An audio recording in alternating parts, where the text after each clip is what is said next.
Emotional ইন্টেলিজেন্সের তৃতীয় এবং একটি গুরুত্বপূর্ণ ধাপ হচ্ছে আন্ডারস্ট্যান্ডিং দ্য কনটেক্সট।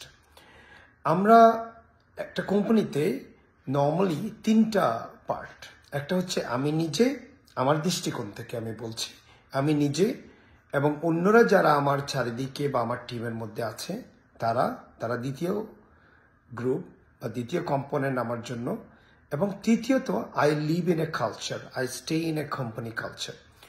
সো আমরা যেমন একটা দেশে বা একটা নেইবারহুডে একটা কালচার আছে, ওই কালচার আমাদের মনোজগতে অনেক প্রভাব ফেলে, আমাদের কমিউনিকেশন, আমাদের দৃষ্টিভঙ্গি, আমাদের বিলিফ সিস্টেম, আমাদের ডিসিশন মেকিং, এগুলোর মধ্যে অনেক প্রভাব ফেলে।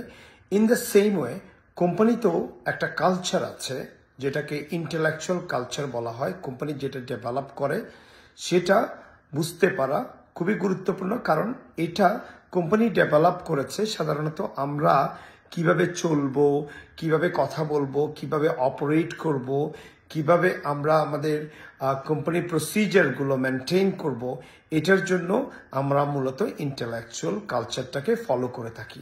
বাট লিডাররা যখন ইন্টেলেকচুয়াল কালচারটা আমাদেরকে অ্যাডাপ্ট করাতে ব্যর্থ হয়, অথবা লিডারশিপের উইকনেসের কারণে লিডাররা এই ইন্টেলেকচুয়াল কালচারটা মানুষের মধ্যে অ্যাডজাস্ট করাতে ব্যর্থ হয়, তাহলে তখন এমপ্লয়িরা বা টিম মেম্বাররা তারা নিজেদের একটা কালচার তারা তৈরি করে নেয়, যেটাকে ইমোশনাল কালচার বলে।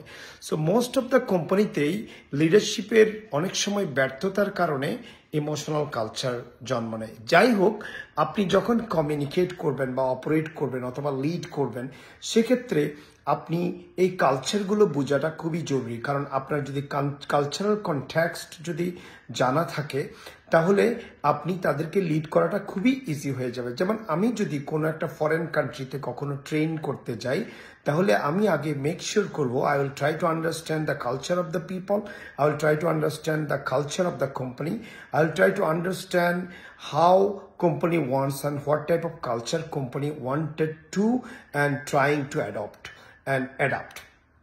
সো এটা মনে রাখতে হবে, কনটেক্সটটা খুবই গুরুত্বপূর্ণ। এখন আমি কোম্পানি কালচারের যে কনটেক্সটটা বলছি, কনটেক্সটটাকে যদি আমি একটা গাণিতিক সূত্র দিয়ে বলি, কনটেক্সট ইকুয়ালস হচ্ছে সেটিং প্লাস সিচুয়েশন। সেটিং হচ্ছে কোম্পানির যে টোটাল এনভায়রনমেন্টটা, এটা হচ্ছে সেটিং।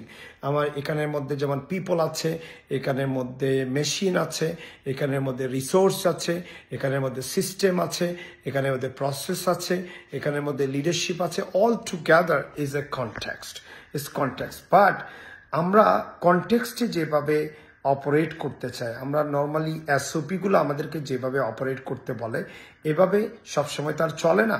যেমন আমি যখন একটা প্রোডাকশন চালাচ্ছি, সেখানে নিয়ম অনুযায়ী সবসময় চলবে না, ওখানে ডিফেক্ট হতে পারে। আবার এমপ্লয়িরা একটা সিস্টেমে বিহেভ করা বা লিড করার কথা, কমিউনিকেট করার কথা, দেখা যায় এমপ্লয়ির মধ্যে কনফ্লিক্ট ঘটে থাকে।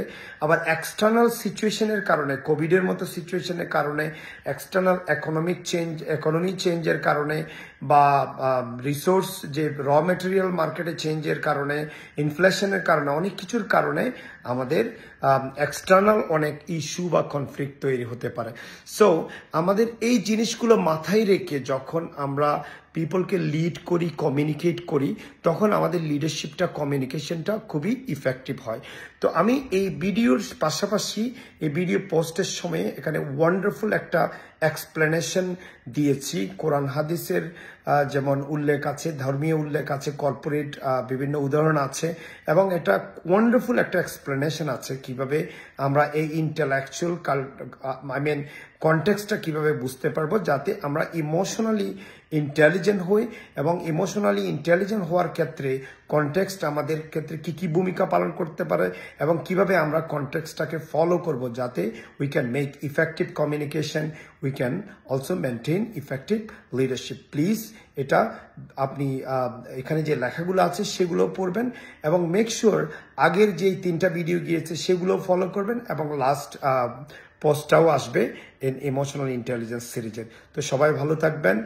Become emotionally intelligent, because emotionally intelligent leaders are very powerful, and emotional intelligence is 4,000 times more powerful than any other leadership skill.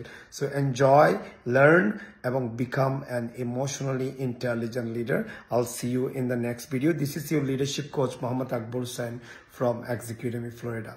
Stay well. Thank you.